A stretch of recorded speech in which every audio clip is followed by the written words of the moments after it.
Bom dia, pessoal. Aliás, boa tarde, né? Eu aproveitei esse feriado para eu fazer um brinquedinho pro meu filho. Meu filho gosta de mexer nesses cacarecos eletrônicos que eu faço. E para fazer ele, eu acabei tendo que usar o conceito de multiplexação e persistência de visão, né? O POV, né? Persistência of Vision.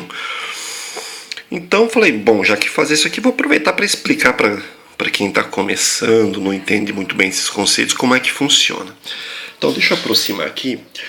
Eu tenho aqui eu tenho 3 displays de 7 segmentos. Se fosse para controlar esses 7 displays sem fazer a multiplexação, eu precisaria de 24 cabos, 24 pinos, porque cada segmento ele vai usar 7 fios para controlar cada um dos segmentos, mais o comum, então 8. Então 8 vezes 3, 24.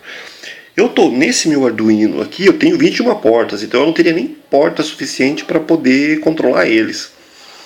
Ou teria que usar uma expansão de portas, né? Ou eu poderia usar o Arduino Mega. O Mega que tem 54 portas, nele eu conseguiria. Mas aí já bom, mas deixa eu explicar também aqui qual que é a vantagem de você fazer a multiplexação. Primeiro, consumo de energia.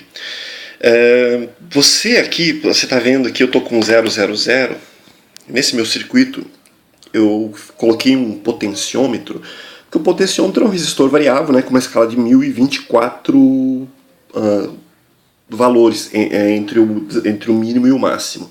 Então eu utilizo esse potenciômetro para definir qual que é o número que eu vou definir aqui. Então, se ele estiver no máximo aqui, ele vai gerar 999. Se ele estiver no mínimo, ele vai mostrar 000. Então, na verdade, apesar de todos os LEDs estarem acesos, eles não estão todos acesos simultaneamente. Eu estou acendendo apenas um por vez. Aí, por isso que chama persistência de visão. Ele engana o nosso olho. No vídeo aqui, o display está levemente tremendo, mas fora da câmera ele está bem fixo, né? Porque a câmera tem um FPS maior que o nosso olho, então ele acaba detectando essas variações. Eu coloquei um segundo potenciômetro aqui, que é para ajustar o tempo de atualização. Aqui ele está no mínimo. Então, no mínimo aqui, estão todos eles acesos. Se eu aumentar o tempo de atualização, ele vai começar a aumentar o tempo que ele vai demorar para atualizar os LEDs.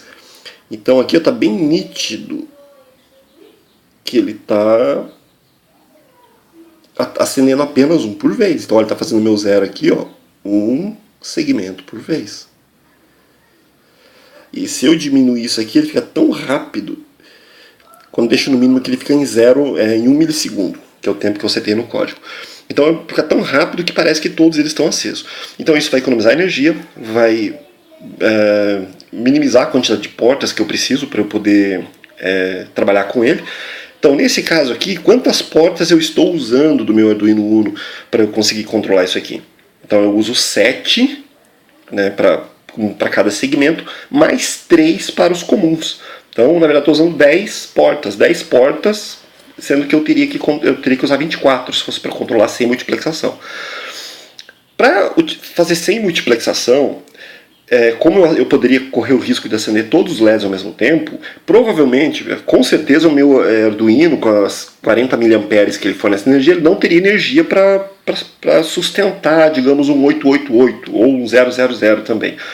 Então, provavelmente, eu queimaria as saídas do meu Arduino se eu tentasse alimentar por ele. Então, eu teria que fazer uma alimentação com uma fonte externa, né, no caso. Esse conceito eu utilizei há uns 3 anos atrás, quando eu fiz a montagem desse cubo aqui. Foi em 7 de setembro, eu gastei meu feriado inteiro, de 3 anos atrás, para conseguir montar esse cubo. Ele é um cubo 4x4x4, né, com 64 LEDs. E aqui dá para ver, entender melhor a diferença de você usar multiplexação ou não. Aqui eu tenho 16 cabos. Esses 16 cabos é um para cada coluna. Um para comandar cada coluna do meu LED. Então aqui em cima você vai ver que tem 16 colunas, né? 4, 4, 4, 4, né? Tem 16 colunas. E aqui eu tenho mais 4 fios, que é para controlar cada camada. Então eu tenho 4 camadas. Então o que acontece? Com 16 mais 4, eu controlo 16 vezes 4, ou seja, com 20 eu controlo 64. Apesar desse monte de cabo aqui, isso aqui eu consigo rodar no Arduino Uno. Eu não preciso nem do Arduino Mega para controlar ele. O próprio Uno com 21 saídas, eu só uso 20, então é suficiente para eu poder fazer brincadeira do cubo de LED. Né? Ok. Esse código que eu já postei no GitHub, se alguém quiser dar uma brincada, o código ele tá um pouquinho complexo porque eu converti cada dígito desse aqui numa escala binária, porque fica mais fácil de eu poder personalizar o que eu quero mostrar nesse LED aqui. Como um LED tem 7 segmentos, então eu converti por um número de 7 bits. 7 bits, né? Eu conseguiria fazer 128 combinações. Apesar de eu estar usando só 10 aqui, eu poderia fazer várias outras combinações possíveis. E para reduzir o código, porque se você para imprimir isso aqui fazendo aquele monte de if, número igual a 1, imprima essa sequência, se o número for igual a 2, imprima essa sequência, como tem na internet vários tutoriais assim. Então fica aquele código gigantesco e ruim de ler, né, e de modificar. Então imagine, para 10 números daria um código de umas 300 linhas para você poder controlar. Esse meu código deu umas 150 linhas, só que eu posso aumentar quantas possibilidades de amostrar aqui no meu display sem ter muito trabalho. Como é que eu fiz? Então aqui, esse aqui é o segmento A, esse é o B, esse é o C, esse é o D, esse é o E, esse é o F e esse do meio é o G.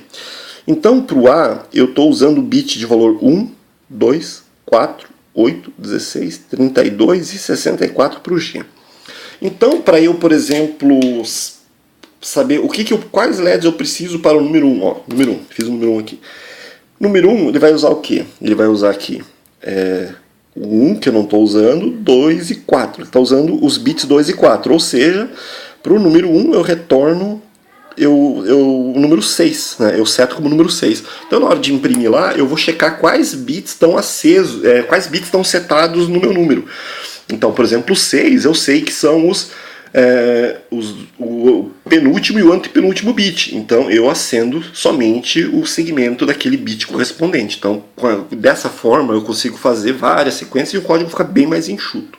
Analisando o código aqui, acho que ele está meio auto-explicado ali, vai ser fácil de entender. Uma outra coisa.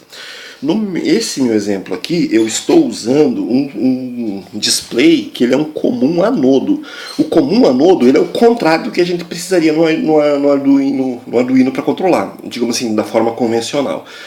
Porque o mais comum é o comum catodo. O que é o comum catodo? O comum catodo é o fio comum dele, que é o fio do meio de baixo e de cima, são conectados no negativo, e os fios dos segmentos são na corrente positiva, né? Que eu mando a corrente positiva para eu setar o segmento.